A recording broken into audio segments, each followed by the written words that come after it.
ఆ స్టడీలో గూడా ఒక్కో చోట ఒక్కో టైప్ ఆఫ్ మీనింగ్ మీకు అర్థమవుతున్నప్పుడు కన్‌ఫ్యూజన్ రాదా? అంటే మీరు ఎట్లా ఒక ఖచ్చితమైన ఒక నిర్ధారణకి ఎట్లొస్తారు? స్టార్టింగ్‌లో 2020 అప్పుడు ఎట్లా అంటే నాకు చాలా టైం పట్టింది అర్థం హ్మ్. చేసుకోవడానికి.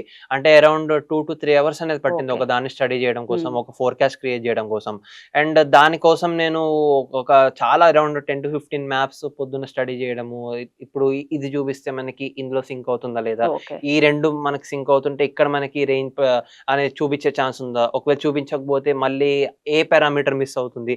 సో, ఇట్లా చాలా సార్లు అనాలిసిస్ క్రాస్ అనేది చెక్ జేసుకోవాలి. క్రాస్ చెక్ అనేది చేసుకొని అప్పుడు చాలా టైం పడుతుండే. ఎందుకంటే ఓకే. బిగినింగ్ స్టేజ్‌లో కాబట్టి. బట్ హ్మ్. ఇప్పుడు నాకు అలవాటయిపోయింది కాబట్టి సో, హ్మ్. రెగ్యులర్‌గా ఈ మ్యాప్స్ అనేవి చూడడం. ఓకే. మనకి ఇది సెట్ అయిపోయింది.